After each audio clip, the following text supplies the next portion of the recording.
afternoon, ladies and gentlemen. I am Vaidehi Sharma, the moderator for this webinar. Welcome to the Bharti Airtel Ltd and Bharti Hexacom Ltd third quarter ended 31st December 2025 earnings webinar. Present with us today is the senior leadership team of Bharti Airtel and Bharti Hexacom Ltd. I must remind you that the overview and discussions today may include certain forward-looking statements that must be viewed in conjunction with the risks that we face. Post the management opening remarks, we will open up for an interactive Q&A session. Interested participants may click on Raise Hand option on your Zoom application to join the Q&A queue. The participants may click this option during the management opening remarks itself to ensure that they find a place in the queue. Upon announcement of name, participants to kindly click on Unmute Myself in the pop-up screen and start asking the question post-introduction. With this, I would now like to hand over to Mr. Soumen Ray for his opening remarks. Thank you, Vaidehi. Good afternoon and a very warm welcome to all of you. I have with me Gopal, Shashwat, Akhil and Naval. I'll provide an update on our consolidated financials for the third quarter, post which I'll hand over to Shashwat to share highlights of our India business, including strategic priorities. We delivered another quarter of strong performance across India and Africa. Consolidated revenue came in at about 54,000 crores, growing 3.5% sequentially. Africa maintained its trajectory of solid performance with constant currency revenue growth of 5.8%. India, excluding passive infra, grew at 2.1% sequentially. India Mobile delivered another quarter of strong revenue growth. Broadband saw sustained growth momentum. IPTV is scaling up rapidly and powering our convergence strategy. Underlying B2B performance improved sequentially. Digital portfolio is on a strong growth path. More details on these pillars would be shared by Shashwat in his section. Consolidated EBITDA came in at over 27,700 crores, a growth of 4.2%. Our EBITDA margin stood at 51.3%, which is about 30 basis points improvement sequentially. Operating free cash flow, which is EBITDA minus CapEx, was a strong 15,900 crores. CapEx for the quarter was about 11,800 crores. Our operational excellence continues to be driven by our focus on portfolio premiumization, disciplined execution, and tight control over costs through our War on Waste initiatives. India EBITDA, excluding passive infra, came in at over 18,450 crores, growing at 2.8% sequentially. EBITDA margin stood at 51.8%, again a 30 basis points improvement. CapEx for the quarter was at about 7,100 crore. Operating free cash flow, which is EBITDA minus CapEx, was strong at over 11,350 crores. Our consolidated net debt to EBITDA improved to 1.02, with India now at 1.38. Our strong balance sheet demonstrates prudent capital allocation, disciplined CapEx, sustained operational excellence. Continued focus on balance sheet improvement is recognized by leading global agencies with rating upgrade during the quarter. I'll now provide an update on our investments and synergies that we are driving across India and Africa. Our investments are directed towards growth areas to future-proof Airtel, as well as gold plate our infrastructure to make it best in class for the years to come. We will judiciously invest to improve our footprint on network sites as well as on transport. In addition, we are investing across digital portfolio. This combination will help us drive competitive and profitable growth to ensure prudent capital recycling in future. On synergies, we see significant opportunities between India and Africa that include, first, portfolio premiumization, second, accelerating digital and growth in B2B. Third, War on Waste, which is central to us running our operations. Lastly, we are excited about the impact of the group-wide synergies that are now coming to bear in stepping up our performance in Africa. A number of areas have been picked up in this effort. One such area, our entire tech stack, has now been deployed into Africa. This is helping sharpen our go-to-market capability, our secret sauce of Airtel, and leading to stepped-up revenue growth in Africa. We believe there is a lot more to do around this. With this, I'll now hand over to Shashwat for a detailed update on India business. Good afternoon, everyone. Let me share with you an update on ESG, then each of our business segments, followed with an update on our strategic priorities. Our ESG progress is being driven by the strategic use of technology and digital innovation, enabling more sustainable operations and greater efficiency. During the quarter, we solarized over 3,000 new sites, taking our total solar site count to 38,000. Today, I'll talk about the work our foundation is doing in providing access to quality education to underprivileged children. Over time, our focus is increasingly on digital inclusion across schools, helping bridge the learning and opportunity gaps for students who need it the most. 155 Satya Bharti schools are spread across 4 states and are reaching 36,000 students. Girls comprise about 51% of this enrollment. Through the Quality Support Program, we have reached over 4.2 lakh students in over 1,100 government schools across 12 states and union territories. The foundation is also partnering with the Niti Aayog and multiple state governments, supporting the Teacher Professional Development Program through the Teacher app. Additionally, the foundation supports higher education with reputed national level institutions and various scholarships. Lastly, we take pride in our transparent disclosures and high standards of governance, including ethics. Moving to a quick update on our businesses. Overall, our strategy of portfolio premiumization and execution rigor is delivering consistent performance. We continue to invest strongly on strengthening our networks, adding about 11,000 5G sites in the quarter.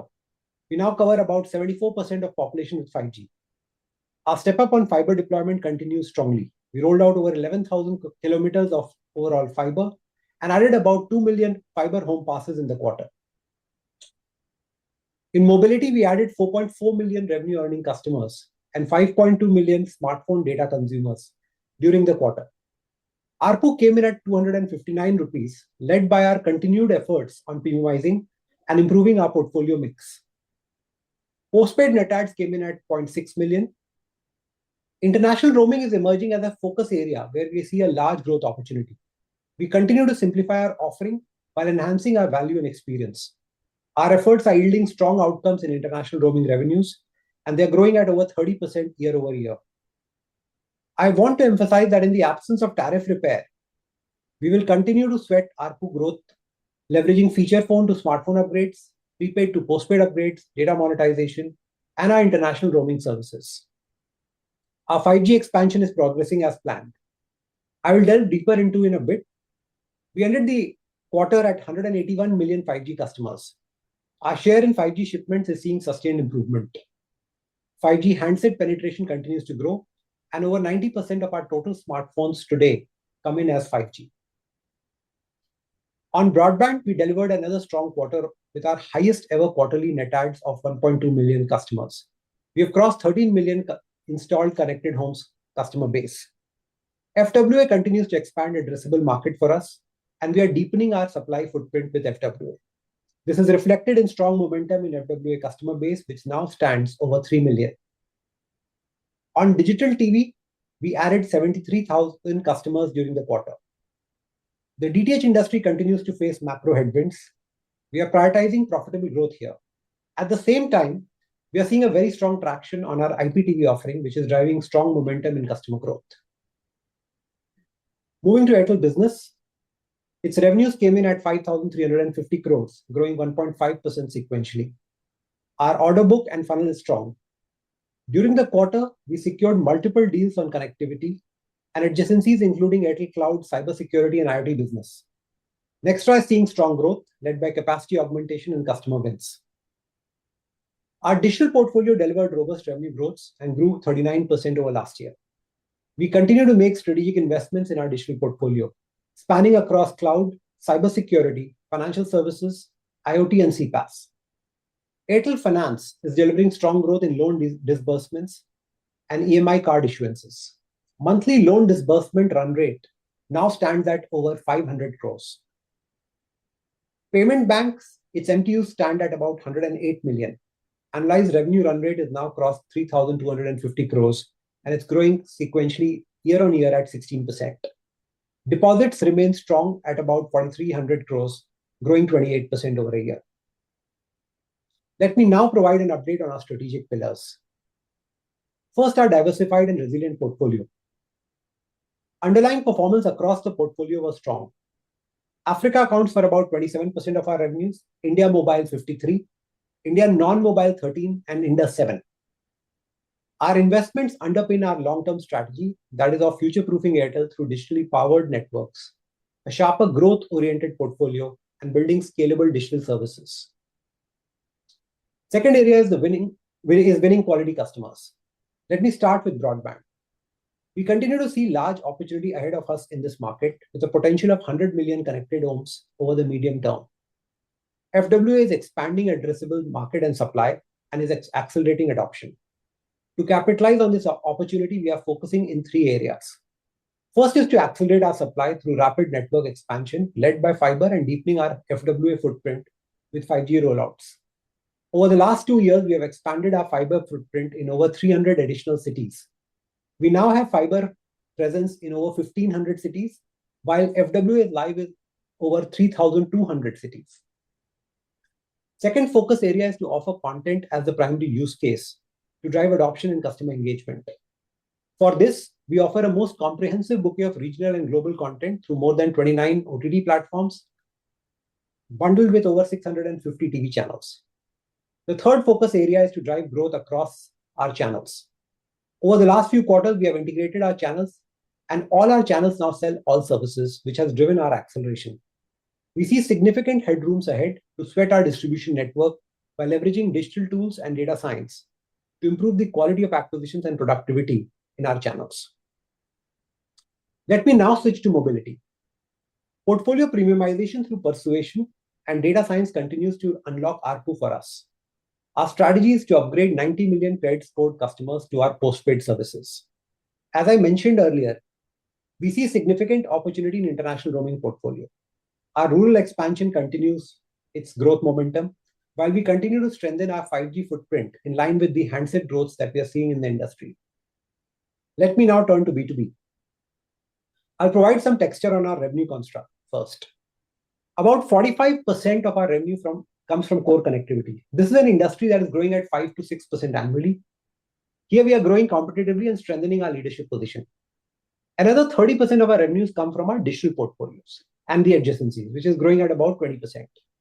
And the remaining 25% is contributed by wholesale data and voice. Here the growth is a bit challenged.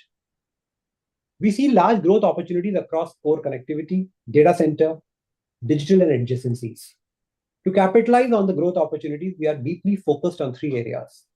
First is to build low latency flapless fiber networks, expand our subsea cable presence, augment data center to data center connectivity, and our OPGW infrastructure. This will help us accelerate our core connectivity growth from data center and lock in enterprise customers. Second, we have stepped up our investment in data centers business under Nextra. Our plan is to reach 1 gigawatt capacity in the next 3 to 4 years and grow significantly ahead of the market. Third, we are strengthening our capabilities in the digital portfolio. This is a portfolio of cloud, IoT, cybersecurity, CPaaS, and SD-WAN. In Airtel Cloud, we are investing in building a suite of products and services. Our cloud business is already seeing strong traction. Within a short span of time, we have signed over 16 deals with over 300 ongoing conversations with customers across sectors with a focus on BFSI and manufacturing. Our digital stack, where our engagement with existing customers are getting deeper, and we have conversations with multiple potential customers that are at advanced stages.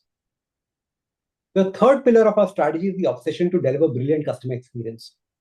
Delivering an exceptional customer experience remains paramount for us. Our digital experience layer, powered by Converged Data Engine, is driving greater velocity in our ways of working and enabling deeper customer engagement. This continues to be an underlying driver of consistency in our performance. We have made significant progress in enhancing network performance with digital tools and data science. We have now rolled out 5G standalone pan-India on both FWA and mobile services. Most of our FWA customers across circles are now on 5G standalone network, experiencing superior uplink speeds. The mobile customer base is transitioning in a phased manner to SA, keeping customer experience in mind. As stated before, we will continue to run both SA and NSA modes of 5G for our mobile customers based on their handset readiness to deliver optimum experience. To drive our next leg of growth, we are also stepping up investments towards building further resiliency in our transport network and also in modernizing our overall networks. Our incremental spends will be directed towards growth areas, including acceleration in data centers and some pullback of 5G capex with growing device adoption. This we see as a critical step to future-proof our seamless experience to our customers and unlock growth potential. The fourth pillar of our strategy is to build and leverage our digital capabilities. We are now embedding AI at the center of everything we do, marking a clear shift from experimentation to scaled up and business-wise deployment. For us, AI is anchored on 4 core objectives.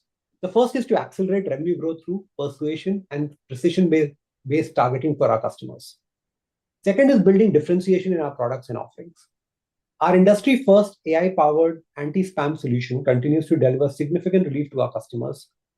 Since its launch, it has identified over 71 billion spam calls, 2.9 billion spam SMS, and blocked over 7 lakh fraudulent links. We continue to add features to our anti-spam solution, and you will hear more on this in the quarters to come. Third is to drive operational excellence through AI and lowering costs and improving productivity. And the fourth area is to help elevate our customer experience with proactive fault management and self-healing network tools. Our AI models are continuously evolving and generating deeper insights, fundamentally reshaping our ways of working. Let me share a few examples first. Today, AI dynamically optimizes power for our radio layers based on real-time traffic through an automated cell wake and sleep cycles powered by intelligent traffic profiling, leading to significant cost savings without any human intervention. Our capacity planning for new rollouts is now deeply backed by data science, enabling precision in decision-making. This is reflected in our cost-effective rollout expansion that we have done of over 45,000 rural sites. Nearly 70% of all our customer calls are today handled by self-serving voice bots, significantly improving customer experience, service quality, and frontline productivity. The fifth and last pillar of our strategy is war on waste. We continue to de-average our costs to identify and eliminate wasteful spends. We are leveraging AI and digital tools to amplify our efforts and drive sustainable savings. A prime example of this is our site running cost, which has declined by over 6% in last 4 years, despite accelerated rollouts and addition of new technology layers. So to sum up, overall, we delivered another quarter of steady performance, underpinned by strength of our diversified portfolio and razor-sharp execution. We see significant growth opportunities in ARPU-led growth, postpaid, broadband, and B2B. Our investments across the portfolio are focused towards unlocking these opportunities and the new bets to future-proof Airtel. Digital acceleration and AI adoption is central to our strategy. Our balance sheet strength underscores our disciplined capital allocation, focus on deleveraging, and sustained operational excellence, creating a solid foundation for future growth investments. With that, let me hand it over back to Vaidehi for the Q&A session. Thank you very much, Rashwat. We will now begin the Bharti Airtel Q&A interactive session for all the participants. Please note that the Q&A session will be restricted to the analyst and investor community only. Due to time constraints, we would request if you could limit the number of questions to 2 per participant to enable more participation. Interested participants may click on Raise Hand option on the Zoom application to join the Q&A queue. Upon announcement of name, participants to kindly click on Unmute Myself in the pop-up screen and start asking the question post-input. Participants are requested to limit their questions to Bharti Airtel till 3:30 p.m. as the management will start the Q&A discussion on Bharti Hexacom from 3:30 onwards. With this, the first question comes from Mr. Manish Adukia. Mr. Adukia, you may please unmute your side, introduce yourself, and ask your question now. Hi, good afternoon. This is Manish Adukia from Goldman Sachs. Thank you so much for taking my question, and Shashwat, congratulations on your new role. Couple of questions. First, when I look at, let's say, your wireless business, I think for the first time since before COVID or for the last 5 or 6 years, your revenue growth has fallen to below 10%. And while we do see the evidence of premiumization in terms of data or postpaid subscriber ads. The fact is that as the base becomes larger, their ability to drive growth probably ends up becoming smaller and smaller.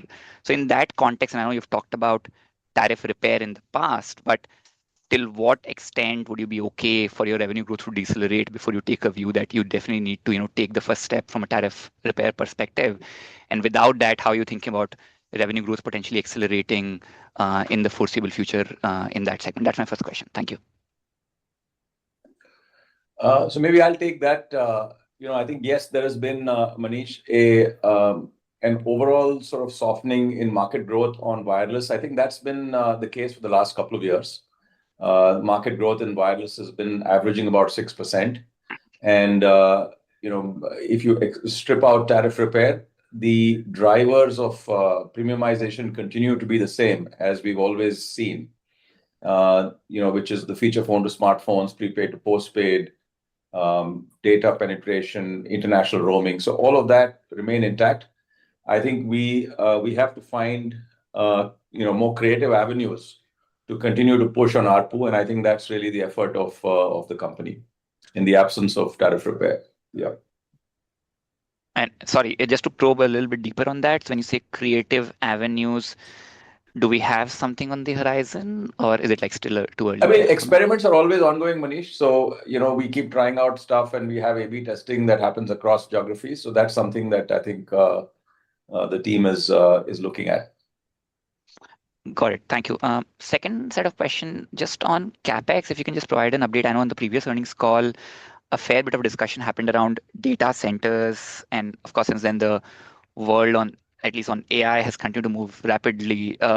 Any update on your data center ambitions, updated CapEx plans? And in that context, if also you can help us understand the rationale for calling the remaining amount of the rights issue and what drove that. Thank you. Yeah, I think let me take the second part first, Manish. I think, we've already sort of, given that there was a time frame of 3 years, which is now over, we had no provision to foreclose the call on the rights issue. So we've called it.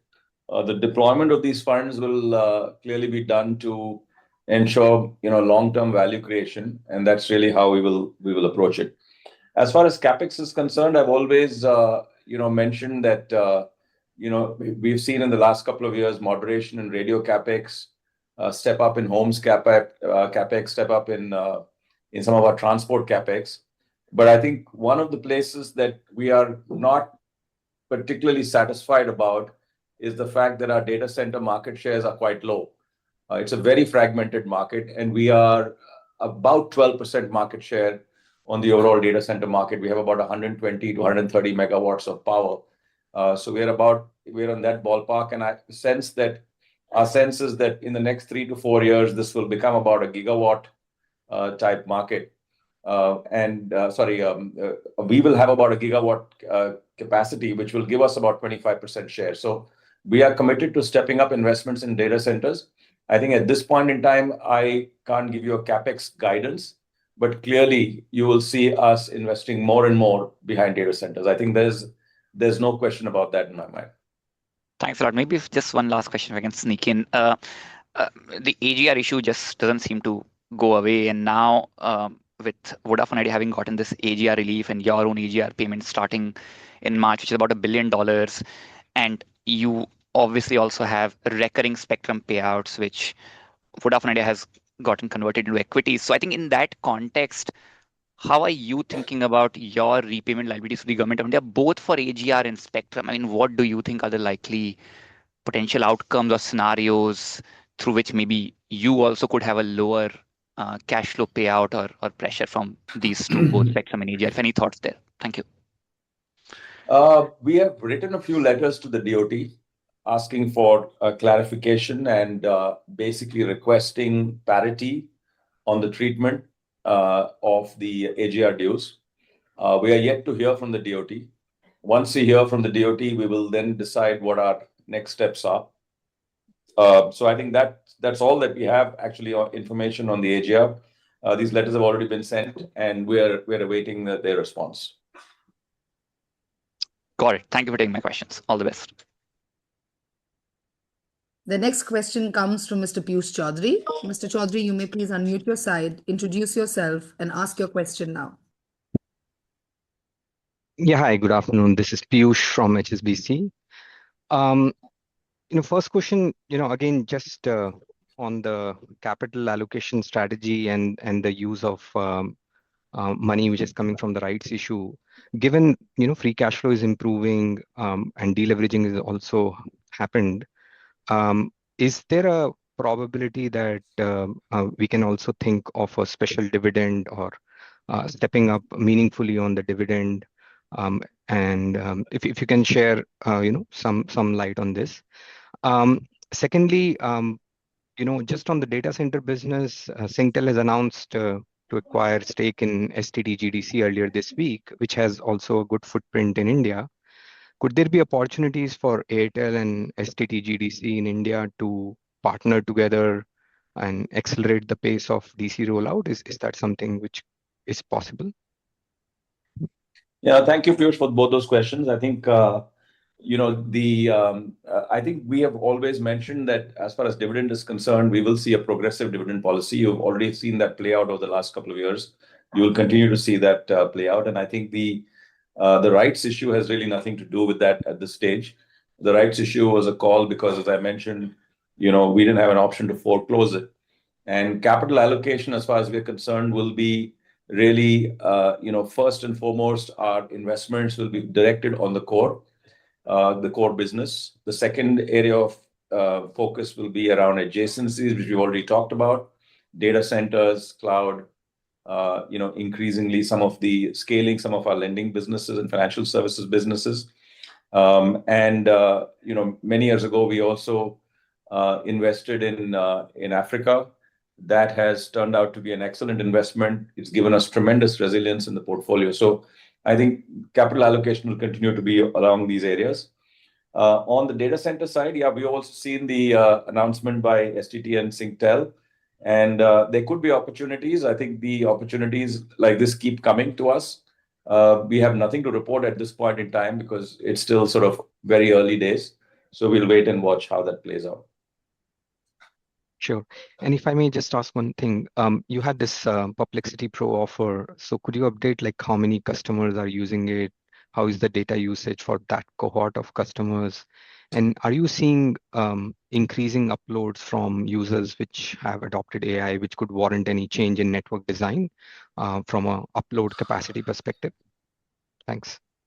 It's too early. I think, the thesis that globally is being talked about is that there could be some implications on AI and the way uplink performance or the uplink strategy needs to be planned for in the network design.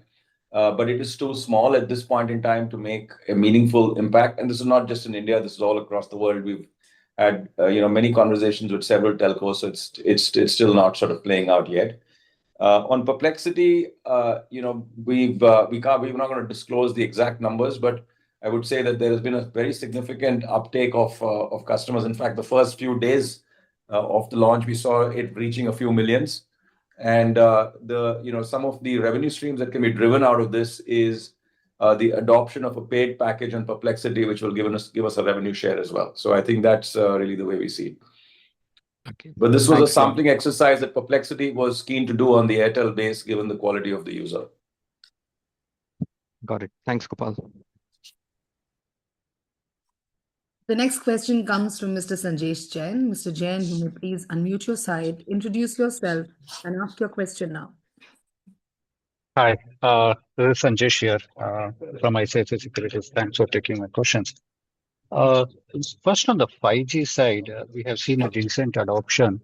And on the other end, we are seeing the revenue growth decelerating. Can we think of a more differentiated pricing between the 4G, 5G? We know that we start with 2 GB, but that's only 50 rupees kind of a premiumization. Anything there are we thinking in terms of accelerating the 5G pricing faster than the 4G? That's number one. Number two, I think 5G also gives us an opportunity to provide a differentiated priority-based services because it gives a spectrum slicing kind of a capability. That can also bring in a lot of premiumization or a customer who are willing to pay for the better quality services. Can these kind of offerings possible in India? Today, you still see a regulatory hurdle for these. So Shashwat, you want to take that?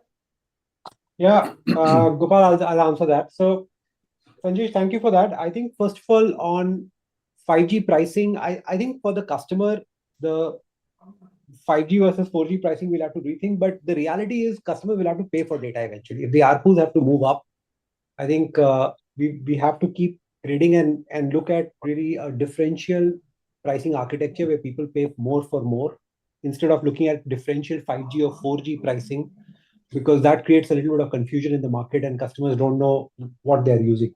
So I think that pricing repair and architecture discussion that we have had is still playing out, and I think we need to do a lot more on that side for getting ARPU growths.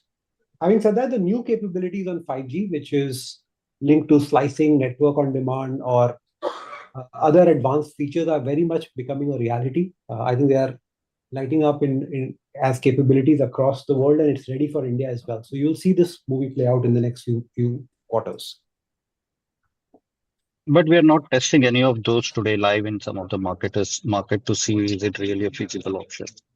We are not in market, but the capabilities are in our labs, etc. Are pretty much we have them with us. It's a matter of time.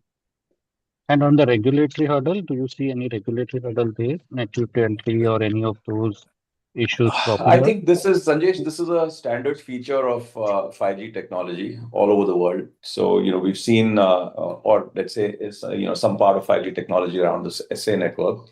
We can also do it on NSA, but largely on the SA network. And you've seen this, for example, T-Mobile in the US has launched a first responder slice for the police and the defense.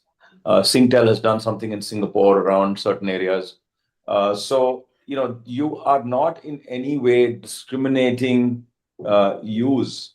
What you're doing is actually using the intrinsic features of the technology, and the massive investments that have been made for this technology warrant you to find ways to actually leverage the full potential of that technology. So that's really what it is. So this has nothing to do with net neutrality, because there is no discrimination in any way of any content. So I think this is a myth that is there in the in some misplaced quarters. That's very clear. Thanks, Gopal, for that. My next question on the data center. Now that government has given a tax off for the cloud provider globally, are we in discussion or customer? I know it's too early days, but how do you see that opportunity panning out for our data center business? Yeah, as you said, it's early days, but I think that the demand for data centers, our estimation is that this will certainly fuel that demand. And with the availability of land, green power, which today most of our data centers today already have the maximum use of green power, we do think that we have a role to play, given our heft, our capital that we can allocate towards this, and the deep relationships we have with customers all around the world. So we are certainly going to pursue this and find ways by which we can step up our data center business. I think that's going to be a big area of focus for the business. Got it. One last question, Gopal, on AGR. I know you have answered it earlier, but are we in discussion also for the reassessment of our dues? Because I think that will be very large and very critical for us.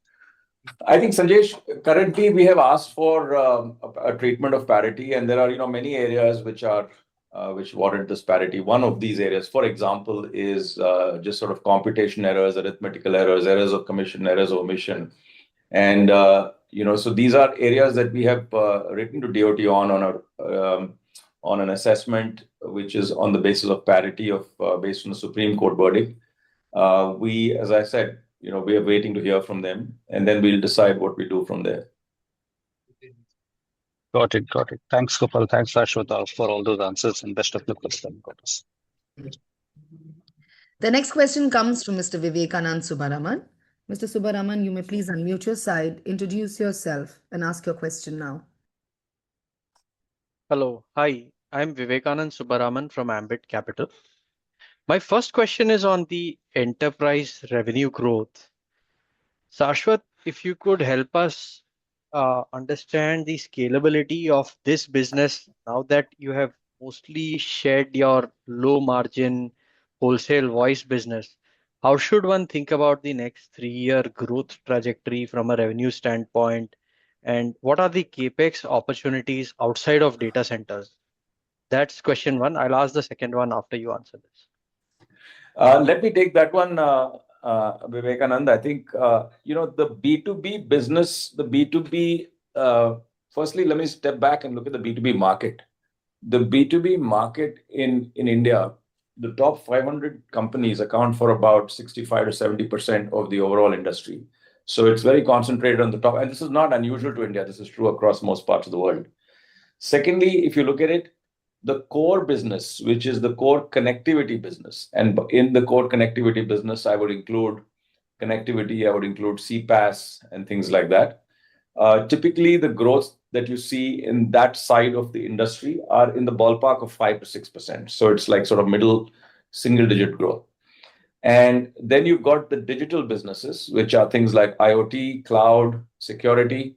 Those businesses together are growing at almost 15 to 20%, and today have become actually even larger than the connectivity business. So the opportunity there is massive, right? Now, if you look at our portfolio comprises, if you leave the data center part aside, our portfolio comprises three types of businesses. One is the core business, which is a core connectivity business, where we have been punching well above our weight. We continue to punch well above our weight. Our growths are well ahead of the 5-6%, which is industry growth. The second component of this business is the digital side of the portfolio, which is really our cloud, cybersecurity, our IoT businesses, which are now growing at about 30%, but need to accelerate further because that market is very large and we have small shares in it. And the third component of the business is commodity businesses, which are, one was the low margin business, which we shed. The other is stuff like incoming voice, which is international termination, some commodity messaging businesses. These are more or less flat.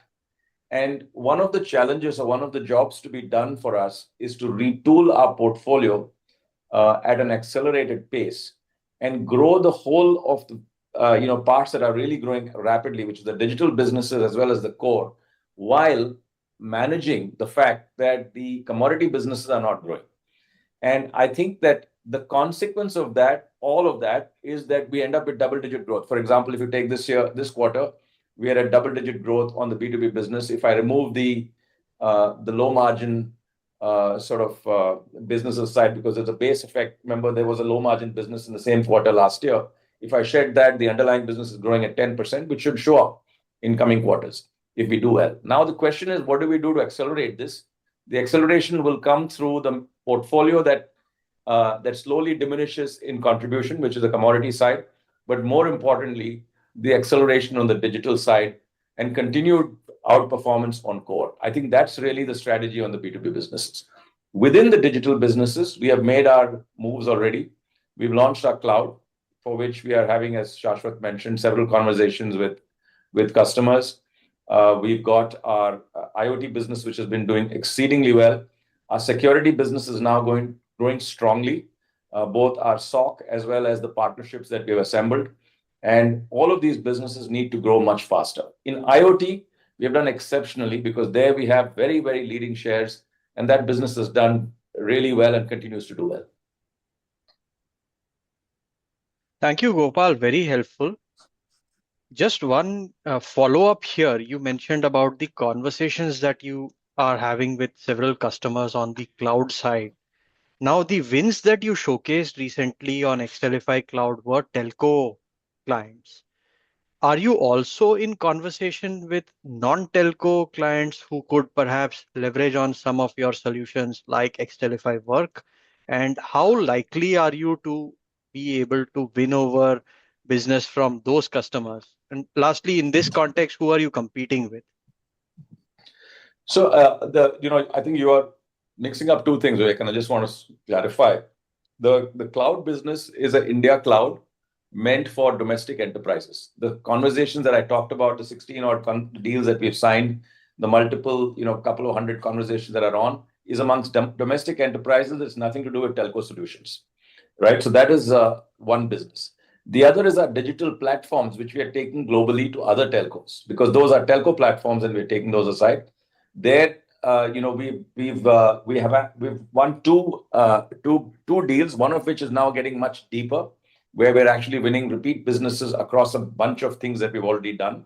The second is that we are in the final stages with another couple, and we are having conversations with many more. So that is a very different business. These two businesses are not together. Both happen to run on the cloud, but one is a software business, the other is a cloud. Thank you, Gopal, for the clarity. My second question is on your portfolio.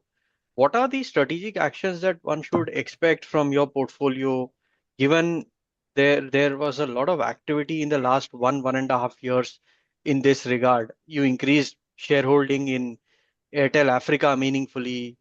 Indus has become a subsidiary, and you may also have more plans in the next 3 years. If you can outline that, it'll be great. Thank you. I think it's premature for me to outline that in specific terms, but all I would say is that Africa has been a phenomenal investment for us. I think the reason that we stepped up our investment in Airtel Africa is simply because we thought it was an undervalued asset. You can see that clearly having played out. The stock and the price of the African asset has all more or less kind of doubled in the recent, let's say, 5 to 6 quarters. So this has been a really, really good asset, and the outperformance now on constant currency has always been there. I mean, we've been consistently growing now for several quarters at about 20% plus. And in fact, now with the currency having stabilized, particularly the Naira, and in fact hardened a little bit, that's also showing through now in reported numbers, because actually it's the other way around. The reported growth is now higher than the constant currency growth. So this whole, currency volatility is the only risk in Africa. But if you take a long-term view over a 10, 12-year period, you typically factor in, let's say, a 5 to 7% devaluation per year. And that's the cost of doing business in that continent. But that continent presents tremendous opportunity, and both because it's got a young population, penetration is low, pricing structure is good, and industry structure is sorted in most markets we operate in. We are either number one or number two in almost every country we play in. So this was the reason that we decided to invest more in Africa, and that's been proven out well. We'll continue to look at opportunities wherever we feel there is some value to be made, wherever that we feel that we don't want to double down. So those are things that we will keep looking at as a board and decide from time to time. Many thanks for the rich answers. All the very best.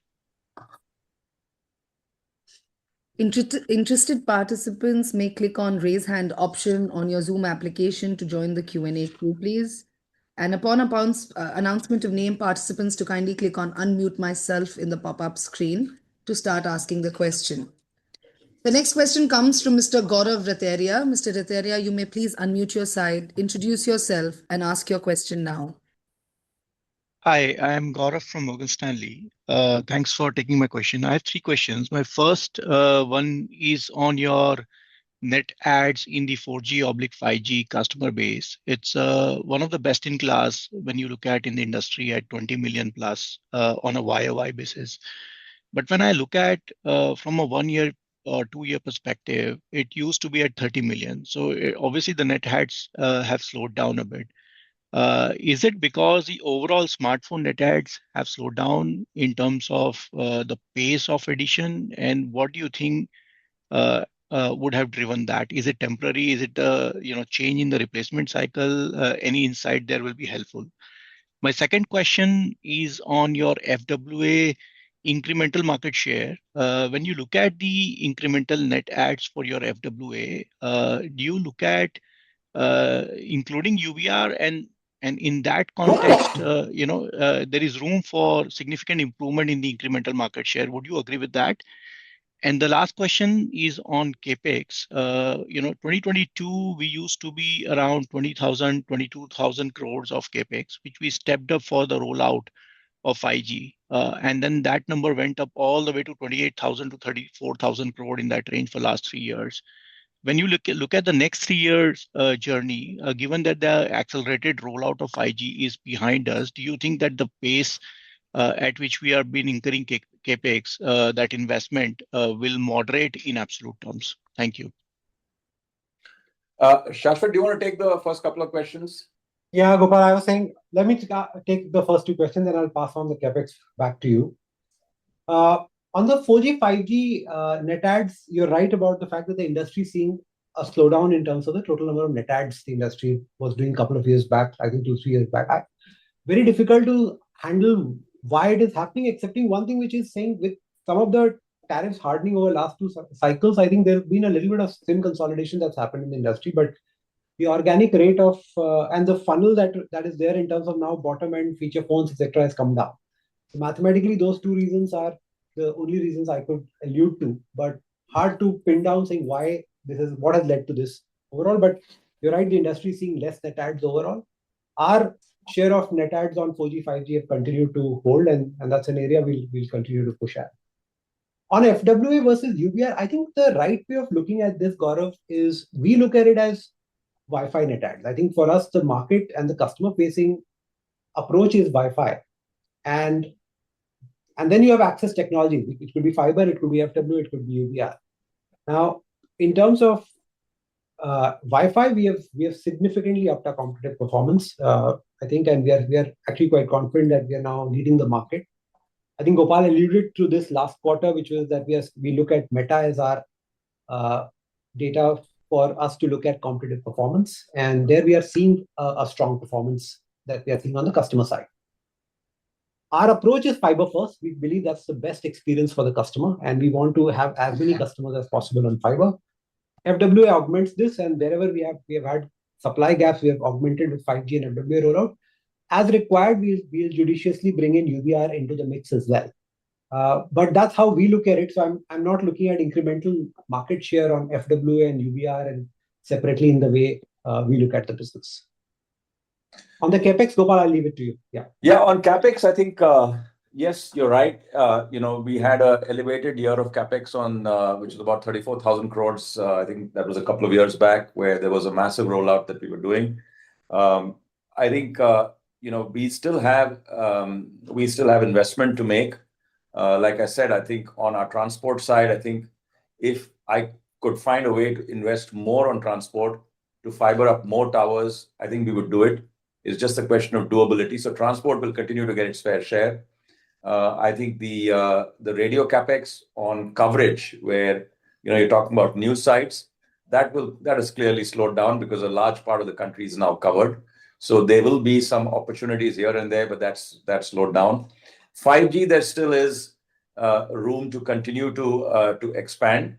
Remember that today the devices that are coming in, almost 90% of all smartphones that are being shipped are 5G ready devices. So over time, if you play this movie forward over the next 4 to 5 years, you could have a disproportionate amount of devices with 5G and 4G slowly sort of petering off. And that has implications on how much 5G coverage you need over time, because it's an opportunity to reform spectrum away from 5G, offload it onto a more efficient technology. So that's really the second port of call that will keep happening over time. And the third area, which I did talk about, but I will again underscore, is that in the next 2 to 3 years, we will see a stepped up investment in data centers. Now, all of that, whether that leads to what the capex actually comes to, we'll come to. But I think one thing that you can trust us on is that we'll be prudent, we'll be disciplined, and we will make sure that every dollar that is spent goes to create value for us. Thank you.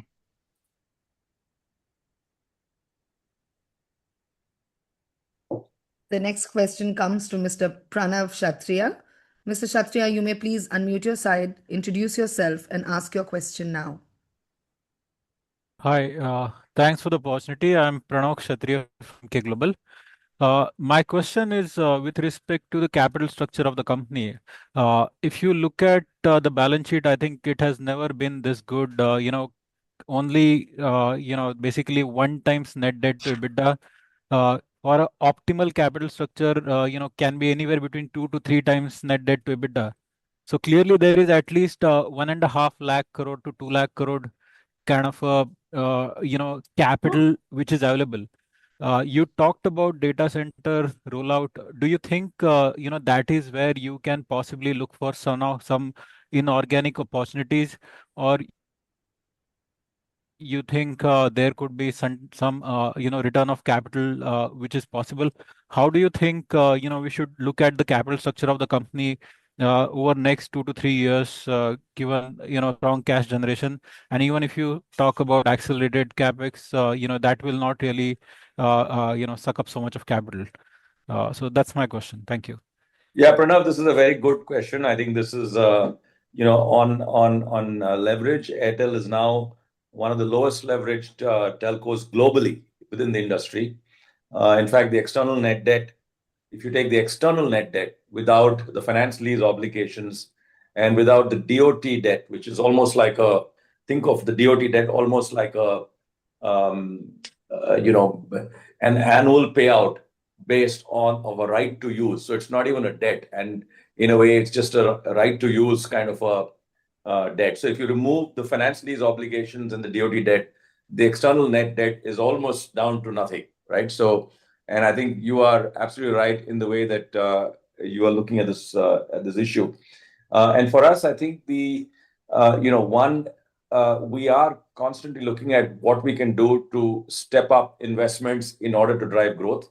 Data centers is clearly a play that we want to be large on. Obviously, we will be keen to look at where there are opportunities to consolidate a fragmented industry. It's got to be at the right value. It's got to be done with the right kind of partner. So that's something that we will certainly look at. On the cloud, we've already made a reasonable investment, and we are committed to dramatically stepping up investments if needed. And this is an area that we are, again, doubling down on. There's a lot of work that's going on just the product capability. There are over 160 features that really require that you need on the cloud for you to be a very good competitive cloud. We built most of those features. We're also looking for certification with METI on being constituted as a sovereign cloud. We think the geopolitical implications that are playing out across the world will lead to more and more need for data to be hosted in India with the right jurisdiction. There's an opportunity for strong sovereign play here, and from our perspective, we will do what we need to make the investment. So that's the second area where we will look at, and we're also looking to see whether there could be opportunities to add to the portfolio within the B2B space. Again, we've been looking around for the last couple of years. We haven't found anything interesting or exciting, and that is something that we'll continue to look at. So all of those opportunities will be looked at, in addition, of course, to the core business getting its due share of investments. So just a follow-up here. Can we expect leverage to come back to 2 times once we see the opportunities over next 2 to 3 years? That may not happen, and in that case, you might want to return the capital. I think that we are not at that point at this stage to do this. I think we think that there is still a lot of growth in this market, and that's the place that we are really going to be focused on right now. Okay, thank you. That's it from my side. Thank you so much. The next question comes from Mr. Arun Prasad. Mr. Prasad, you may please unmute your side, introduce yourself, and ask your question now. Good evening. Thanks for the opportunity. This is Arun from Avendus Stock. My first question is on the 5G FWA. Gopal and Shashwat, can you qualify what is our churn rate in FWA, 5G FWA so far? Is it closer to the wireless or is it closer to the wireline? And also, we have also spoke about eventually the upgrading the 5G FWA homes to the connected wired homes. Is there any progress on that front? That is my first question. I think we don't disclose the churn by this. I think the churn that we look at is an overall churn. Obviously, we de-average this and we look at it in a granular way and see where the opportunities are. I think in the past, as we started with FWA, we did see modestly higher levels of churn because it was being put in the wrong places where we didn't have the right experience. I think those problems are now getting behind us. Theoretically, you should actually see a much lower churn on fixed wireless access because there is no fiber, there's no cut, there's nothing. I mean, once you put the radio up there, it should be working unless there's a capacity problem at the radio end on the site. So that's the theory. I think the thesis always is to actually shift fixed wireless access to fiber. That was really the original plan. In fact, a lot of our fiber planning that we do is a function of the total amount of smartphones in a specific polygon. We divide the country into 1 million micro markets. We look at the polygon and see where are the smartphones and where do we need to deploy fiber. And of course, if you've got fixed wireless access, then clearly that becomes the first port of call to put in fiber. The only constraint that we will have to deal with as we make that shift from fixed wireless access to fiber is that in some cases you may need to go back into the customer's home for some wiring to be done, because where you put the router for the customer, the terminal box for the customer may be slightly different from where the fixed wireless access CPE is actually deployed. So that's the only thing that we will need to sort of deal with, but we are not at that stage right now. I think that if we find the right proposition, I have no doubt that we'll be able to translate and move some of those fixed wireless access customers to fiber, because our strategy is to actually then take that same fixed wireless access and then deploy it elsewhere. But we're not at that stage right now. Right now, it's still very much a land grab phase. That doesn't mean our network requirements, because we are still largely dependent on FWA, and as this FWA's customer base scales up, do we see a scenario where we need to step up, say, investment in infill towers or additional spectrum to service these FWA customers? No, we're not at that stage at all. I mean, the amount of headroom for supply is very high. And don't forget, we are rolling out 2 million home passes a quarter. So fiber home passes a quarter. So we are really stepped up on our fiber home passes every quarter. And, we are trying to see, can we do more of this? And at one day, today, the total number of broadband homes are about 45, 46 million. One day, not in the very distant future, could be about maybe 4 years or 5 years, this will be 100 million. And our effort is, to try and get fiber into every nook and corner, this 100 million homes, so that increasingly you have more fiber, because that's the best way to deliver home broadband. Upon my second question is once again on the capital allocation capex. You see, we are on track to almost generate 50,000 crores of free cash flow from India business. This after considering our normal capex across wireless, wireline, and enterprise. And even if we consider the data center scaling up from current 150 megawatt to 1 gigawatt hour, it's still our 1 year equivalent to 1 year of our free cash flow. So question is, are we running out of avenues to invest these kind of a huge cash flows every year? The problem typically faced by the telcos in the developed markets. Are we getting into that zone? Can we step up our investment profitably in other adjacent areas? Yeah, it's a good question. I think it's a good problem to have. Like I said, I think there are 3 ports of call right now. One is data centers, the second is cloud, and the third is opportunities in financial services. This is one of the reasons that we have put in place a succession where Shashwat runs the India business, and I have a little more time to actually look at some of these areas, is really the deployment of this for growth. So this is an area that we will certainly be continuing to look at, but it's a good problem to have. Right. So that means more inorganic kind of opportunities only there for this? I don't have an answer to your question right now. Okay. Other than the things that we're already clear about. Okay, all the best for getting out, Gopal. Thank you.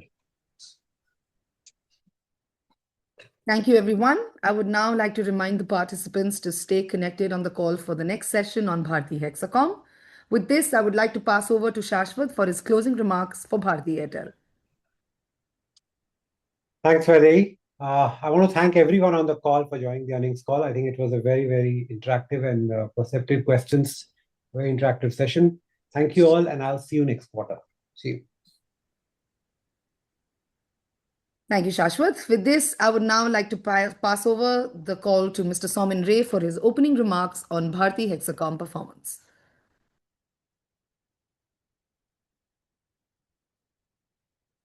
Thank you, Vaidehi, and good afternoon, everyone. Welcome to the Bharti Hexacom Q3 FY2026 earnings call. I have with me Karthik and Naval joining on the call. We delivered yet another quarter of consistent performance with revenue of about 2,360 crores, growing about 1.8% sequentially. EBITDA for the quarter came in at over 1,120 crores with a margin of 47.6%. We ended the quarter with a mobile customer base of 28.4 million. Net customer addition for the quarter came in at about 370,000. Smartphone customer additions were strong at 283,000. ARPU for the quarter was at 253, driven by our focus on quality customers and portfolio premiumization. Our homes business is seeing robust growth acceleration with a record high net adds of 73,000, driving revenue growth to over 10% sequentially. FWA expansion to newer PIN codes and continued deepening of our FTTH footprint is driving this growth for us. We have launched IPTV services in Rajasthan and Northeast, which will amplify and align with our convergence strategy. Operating free cash generation, which is EBITDA minus CapEx, was a strong 784 crores. Our balance sheet is robust with a net debt excluding leases at about 2,160 crores and a net debt to EBITDA below 1. With that, I hand over to Vaidehi to open the floor for questions. Thank you, Somin. With this, the first question comes from Mr. Vivekanand Subaraman. Mr. Subaraman, you may please unmute your side, introduce yourself, and ask your question now.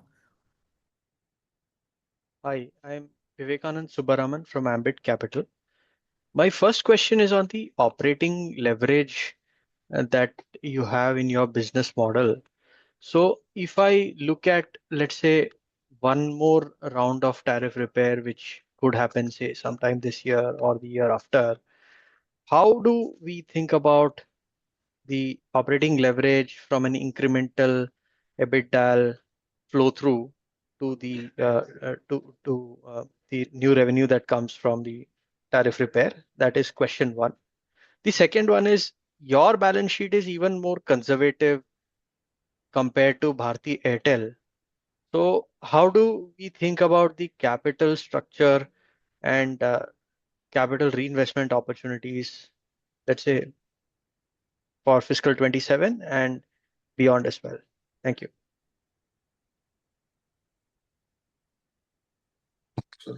Thank you, Vivekanand.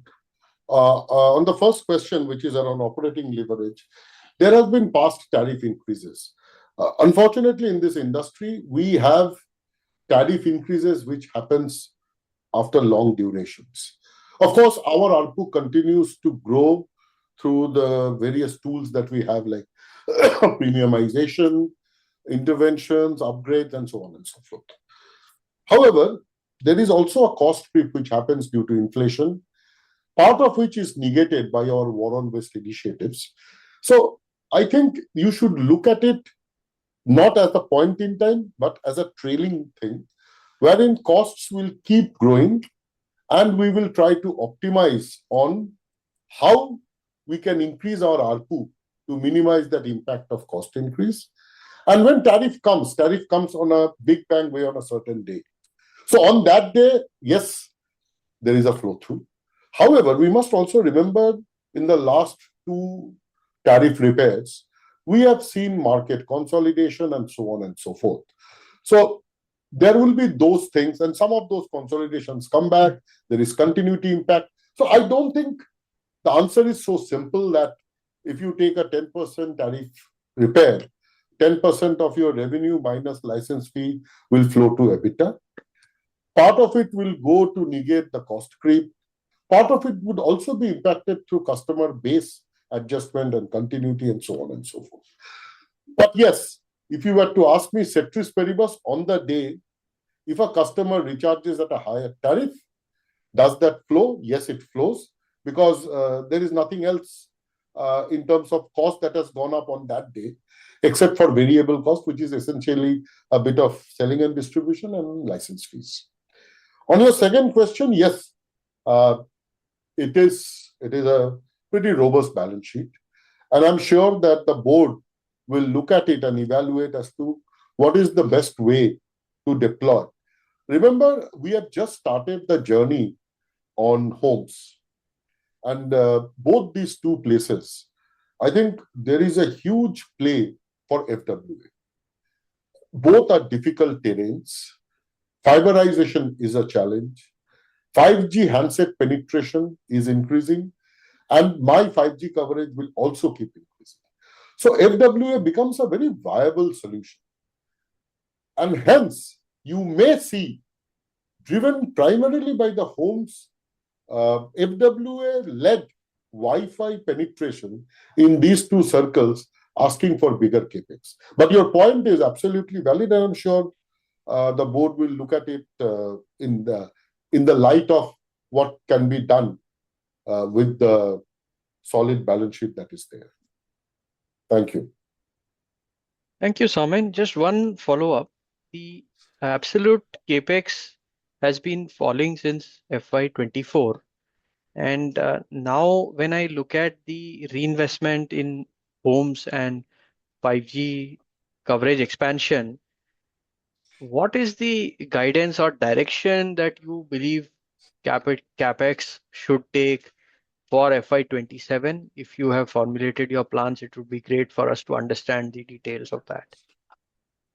So Vivekanand, of course, I cannot share with you what is my capex guidance, because as a rule, we don't give guidance.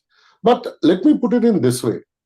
This is the company which has a very strong balance sheet and will not shy away from putting investment where growth is required. So if I were to answer you, if we find, let's say, a new urban periphery coming up in one of the cities, in any of these, we will immediately put up sites over there.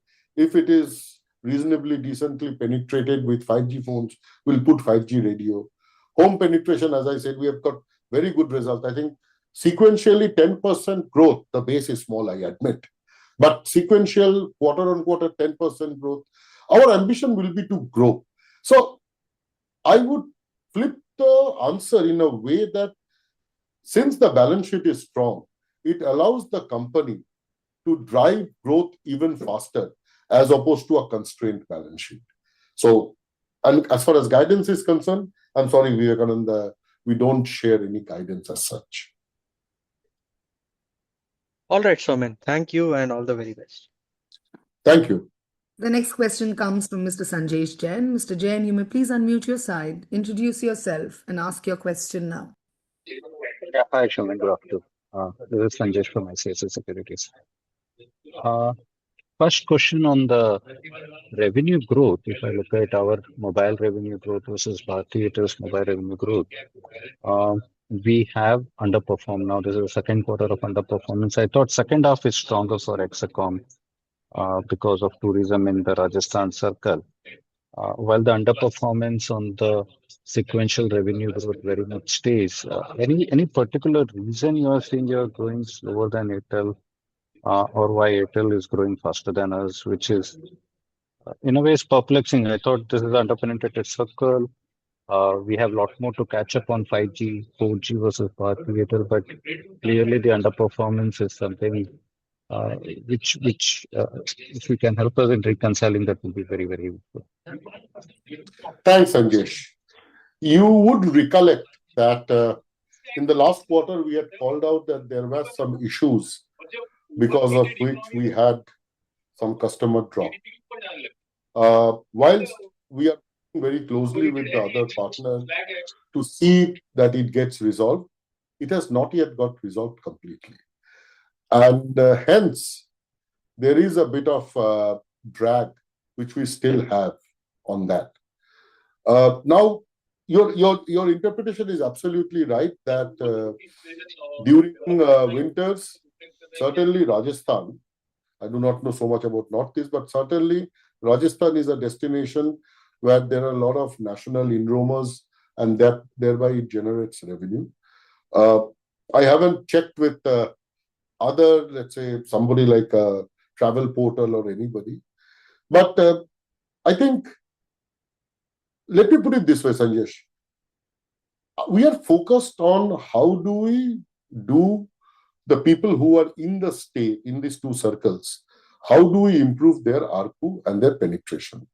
And over there, we have a challenge. As I mentioned, last quarter, the challenge started. The challenge is not yet solved, but there is absolute alignment between the two partners to solve it. In-roamers is something which is beyond our control. It is based on whether people want to go to deserts or to mountains. But I can tell you, underlying growth, give or take, 20, 30 basis points here or there. BHL is trending with the national average, and you will see results coming in. One quarter aberration, and primarily because of this interference, is what is coloring the picture. No, that's clear, Shumit. Just one question on the FWA. What is an opportunity size? Gopal mentioned 100 million for Pan India, but if I want to narrow it down to us, what is an opportunity size we are looking in FWA for Hexacom circles? Well, Sanjesh, certain data sets basis which we size out the market, which is a statistical model. Data is not available on a state cut level. So I can hazard a guess, but I would say if you look at India, the number of households is about, give or take, anywhere between 250 to 300 million. And we are talking of in 5 years, India going to 100 million. So assuming it is 250 million households, that's a 40% penetration.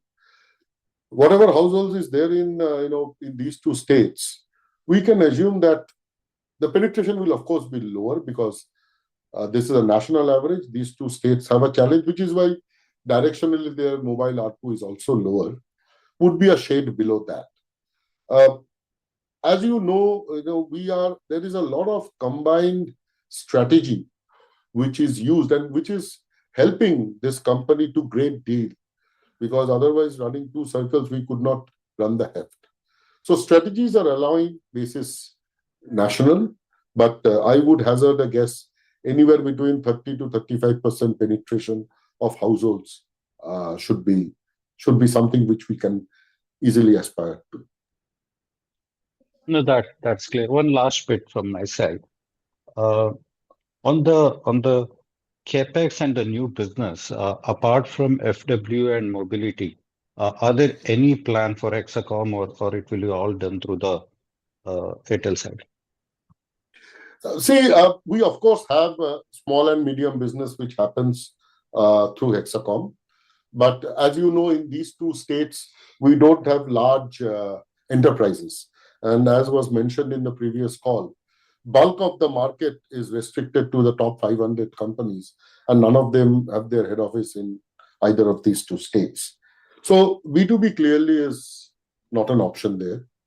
The other option is data center, which is an independent company. Nextra does it. And Nextra will do it anywhere in India. And again, digital TV, of course, as we mentioned, IPTV has been launched, and you will see strong growth in that because we are evidencing very strong affinity for a converged home strategy.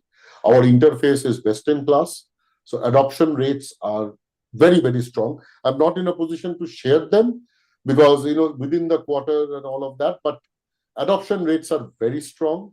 And we expect that digital TV will also be something which will work well in these two places.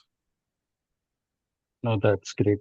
Thanks, Showman, for all those answers and best of luck for the coming quarters. Thank you, Sanjesh.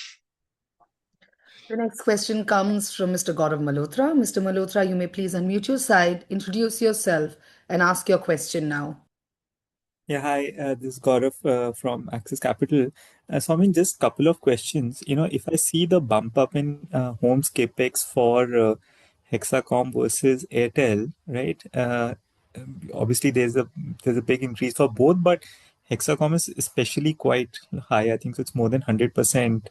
Or the first 9 months is like I think so 100% of your last of FY2027, while for Airtel I think so it's like some 56-60% or some such number. It's both are large, but this is larger. So given that here it's more FWA, while in Airtel there would also be fiber capex. I just wanted to get some sense as to why there is a larger spike in home capex in Hexacom versus Airtel. So you see, any spike is a function of the base. And the very thing that you said, and I explained, that fiber density in these two circles is lower, which is why our homes business was also lower. If you look at pre-FWA and you look at share of homes business on total top line, or homes as a percentage of mobile in Airtel versus Hexacom was minuscule. Hexacom was, I don't remember, but it was 1 or 2%. Whereas for Airtel, it was a good 4-5% or 4%. So the point that I'm trying to come to you is that the base was very low, and FWA has done the expansion much more. And hence, because of the small base, you see an increase, which is disproportionate in percentage terms compared to what you see in Airtel. There is no other reason than that. I mean, it's a direct function of how many customers we acquire and how much stock we carry. That's the capex. So there is nothing more to that. Understood. Just to follow up on what you mentioned, you're giving some numbers on Airtel and Hexacom from a potential FWA penetration or broadband penetration. You're saying 250 million and 100 million, so around 40%. So 250 million is the addressable homes. Is that potential? No. India has 11400 million people, and roughly if you take 4 to 5, that number is anywhere between 250 million homes to 300 million homes. That's the number of homes which is there in India. Also, you can also evaluate, and this has got nothing to do with Hexacom. You can also look at number of TV homes between cable, satellite, and FTA. You will come to a number which will be closer to about 200 million. So, give or take, that is how the industry and the country is divided. So, because as I explained, we do not get enough data sets by geographical cuts to do some of our hypotheses, but the data sets are very robust at a country level. So our ability to forecast what could be the size of the market at a country level is much easier, but we can use the same parameter with a discount factor on affordability, disposable income, and come to a number.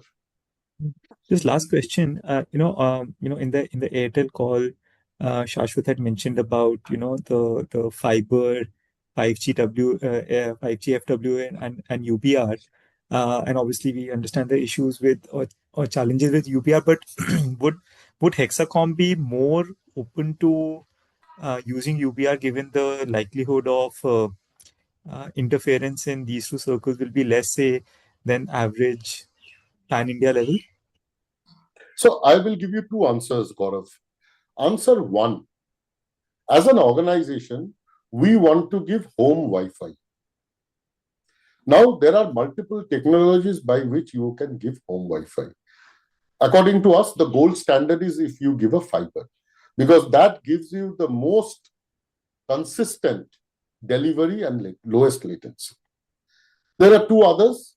The next best is FWA, and the least best is UBR because of interference, as you mentioned. We will try everything to deliver and increase our addressable market. So this will be no different. We have to just work out as to where is the demand coming from. And is that wherever the demand is coming from, is that a well-to-do area with a good 5G penetration, as in handset penetration? If it is there, then we don't need to think about UBR. We can put FWA and serve that customer. So this is a unique set where we don't want to put a FWA radio because the affordability is not there and 5G handset is not there. But there are a lot of people who want home Wi-Fi. So there again, UBR will go. But our sequence of preference is that. So is this some sort of a nuance change versus what was the thought process till some time back, wherein UBR was like maybe you were like more negative, not negative, maybe you were less enthused on UBR, say till few quarters back than what you are today? Would that be the right way of thinking about it? No, Gaurav, absolutely not. As a matter of fact, technology cannot drive product. Consumer demand should drive product and thereby technology. Now, if let's assume 95-97% of my demand is coming from places where I can service through fiber and FWA, I don't need UBR. That's why I told you, this is a place where there is not enough 5G handset penetration, but people are ready to pay 400-500 rupees per month plus taxes to get a broadband connection, a home Wi-Fi connection. If that happens, we'll deploy. There is no debate around that. So there is no rethinking. That's why I'm saying technology is not good or technology is not bad. The question is, there's a customer demand, and for that customer demand, I need a product. Now, whatever technology allows me to offer that product, I will do. And the reason why we are still evaluating is we don't want to offer a product when the customer says, I have a need, but I have a very bad experience. We don't want to end up in that scenario, which is why we want a product which meets a customer need and consistently gives more than acceptable customer experience. Understood. Thank you so much. Thank you, everyone. Now I'd like to pass over to Soumen to give his closing remarks for Bharti Hexacom. Well, thanks a lot for joining the call.